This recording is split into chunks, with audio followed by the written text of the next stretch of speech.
انهيار وجنون عمرو أديب بعد فوز الأهلي على الرجاء المغربي، ويسخر من الزمالك.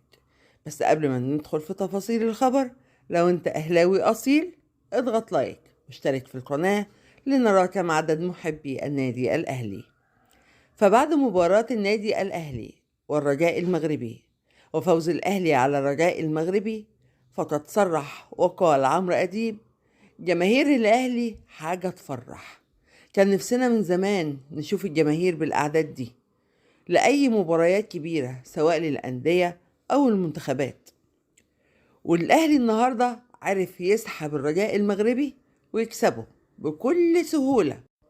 وما ننساش تألق محمد الشناوي النهاردة، هو اللي شال الأهلي الشوط الأول، ولولا كانت النتيجة اختلفت. لكن ده ما بيقللش من إن الأهلي عرف يعمل مباراة كبيرة، وكمان عرف يفوز في المباراة. ولعيبة الأهلي رجالة بصراحة، لما بتتحط تحت ضغط بتعرف تكسب وبيفرحوا جمهورهم. وكمان كان حرام قوي لما كل الجماهير الأهلي دي تروح زعلانة بعد التشجيع طول المباراة. بصراحة بحسد الأهلوية بالأهلي عشان دايما فرحانين وفريقهم بيكسب، وافتكروا كلامي كويس. الأهلي هيفوز على الرجاء في المغرب كمان وهيتأهل بكل سهولة. وكولر مدرب كبير وعبقري وبيعرف يدير الماتش بتفكير عالي وبهدوء. وإن شاء الله الأهلي هياخد البطولة السنة دي، وأنا بشجع الأهلي لأنه فريق مصري وبيمثل مصر.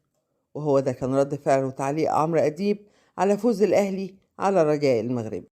وفي نهاية الخبر، لا تنسى ذكر الله والصلاة والسلام على رسول الله، ولايك للقناة واشتراك علشان يوصلك منها كل جديد.